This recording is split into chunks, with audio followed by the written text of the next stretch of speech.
Litre മുതൽ 12 litre വരെയുള്ള ചാക്സൺ aluminium pressure cooker വാങ്ങുമ്പോൾ 3 ലിറ്റർ അലുമിനിയം പ്രഷർ കുക്കറും സമ്മാനം. ഓണാഘോഷത്തിന്റെ ഭാഗമായി ക്യാമ്പസുകളിൽ വാഹനങ്ങളിൽ അഭ്യാസ പ്രകടനം നടത്തിയാൽ കടുത്ത നടപടിയുമായി ഹൈക്കോടതി രംഗത്ത് വരുന്നു.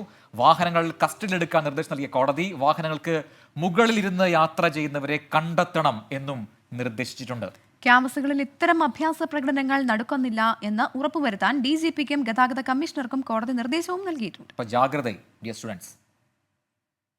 കോഴിക്കോട് ഫറൂഖ് കോളേജിലെയും കണ്ണൂർ കാഞ്ഞിരോട് കോളേജിലെയും വിദ്യാർത്ഥികളാണ് വാഹനങ്ങളിൽ അഭ്യാസ പ്രകടനം നടത്തിയത്. മാധ്യമ വാർത്തകളുടെ അടിസ്ഥാനത്തിൽ സ്വമേധയാ എടുത്ത കേസിലാണ് ഹൈക്കോടതിയുടെ കടുത്ത നടപടി. വാഹനങ്ങളെല്ലാം കസ്റ്റഡിയിലെടുക്കാൻ നിർദ്ദേശം നൽകിയ കോടതി വാഹനങ്ങൾക്ക് മുകളിലിരുന്നവരെ കണ്ടെത്തണമെന്നും നിർദ്ദേശിച്ചു. എഞ്ചിൻ രൂപമാറ്റമടക്കം കണ്ടെത്തിയാൽ വാഹനോടമയ്ക്കും ഡ്രൈവർക്കുമെതിരെ നടപടിയെടുക്കണം.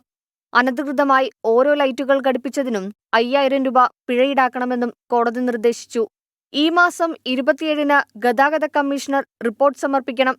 അതേസമയം ക്യാമ്പസുകളിൽ ഇത്തരം അഭ്യാസ പ്രകടനം നടക്കുന്നില്ലെന്ന് ഉറപ്പുവരുത്താൻ DGPക്കും ഗതാഗത കമ്മീഷണർക്കും നിർദ്ദേശം നൽകി. കേസ് ഈ മാസം 27-ന് വീണ്ടും പരിഗണിക്കും. ഓണാഘോഷങ്ങളുടെ ഭാഗമായി ഇന്നലെയാണ് വിദ്യാർത്ഥികളുടെ അതിരുവിട്ട ആഘോഷം നടന്നത്. സംഭവത്തിൽ പോലീസും മോട്ടോർ വാഹന വകുപ്പും കർശന നടപടിയെടുത്തിരുന്നു. 24 കൊച്ചി.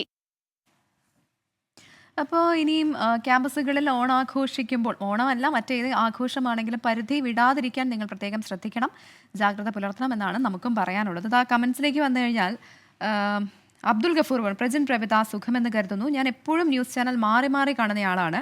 ഗുഡ് നൈറ്റ് ന്യൂസ് തുടങ്ങിയാൽ മാറാതെ കാണും. എൻ്റെ മകൾ റഹ്ന ഫാത്തിമയ്ക്ക് ഒരുപാട് ഇഷ്ടമാണ്. ഹാപ്പി ഓണം എന്ന് പറയുന്നു. തിരിച്ചും ഓണാശംസകൾ രഹ്നയ്ക്കും അബ്ദുൽ ഗഫൂർ. തങ്ങൾപ്പടി ലോകാനുഗ്രഹിയുടെ തിരുപ്പിറവിക്ക് പ്രപഞ്ചം പോലും സന്തോഷിച്ചെങ്കിൽ നമ്മളെങ്ങനെ സന്തോഷിക്കാതിരിക്കും. നബിദിനത്തിന് ശതകോടി സന്തോഷം നേരുന്നു സർവർക്കുമെന്ന് അല്ലമീൻ തങ്ങൾപ്പടി പറയുന്നുണ്ട്. തിരിച്ചങ്ങോട്ടും അതോടൊപ്പം തന്നെ ശരത്ത് ചോദിക്കുന്നുണ്ട്, ഏതാണ് നോക്കി വെച്ച കമന്റ്? ഒരുപാട് കമന്റുകളുണ്ട്. അതിലൂടെയാണ് ഇപ്പോൾ നമ്മൾ പോയിക്കൊണ്ടിരിക്കുന്നത്. ജനാർദ്ദനൻ നായർ പറഞ്ഞു, മിനി ബാബു കൂടോത്രം ചെയ്തിട്ടാണോ മിനിയുടെ കമന്റ് മാത്രം വായിക്കുന്നത്? അങ്ങനെയല്ല, നമ്മൾ ഈ കമന്റ് ബോക്സിൽ പെട്ടെന്ന് ഇങ്ങനെ ഓടിച്ചായിരിക്കുമല്ലോ വായിക്കുന്നത്, ഓണയർ നിൽക്കുന്നത് കൊണ്ട് തന്നെ. അപ്പം നമുക്ക് വായിക്കാൻ പറ്റുന്ന സേഫ് ആയിട്ടുള്ള കമൻറ്റുകളാണ് നമ്മൾ വായിക്കുന്നത്. ചിലപ്പോൾ ചിലർ ഭയങ്കര മോശമായിട്ടുള്ള, നമ്മളെ മോശം പറയുന്നതൊന്നല്ല, ചിലപ്പോൾ ഏതെങ്കിലും ഒരു വാർത്തയെപ്പറ്റി തന്നെ നമുക്ക് വായിക്കാൻ പറ്റാത്ത രീതിയിലുള്ള വാക്കുകളൊക്കെ ഇട്ടിട്ടുള്ള കമൻസ് ഉണ്ടാവും. അപ്പം അങ്ങനത്തെ കമൻസ് നമുക്ക് സൂക്ഷിച്ച് വേണമല്ലോ വായിക്കാൻ. അപ്പം അങ്ങനെ സംഭവിക്കുന്നതാണ്.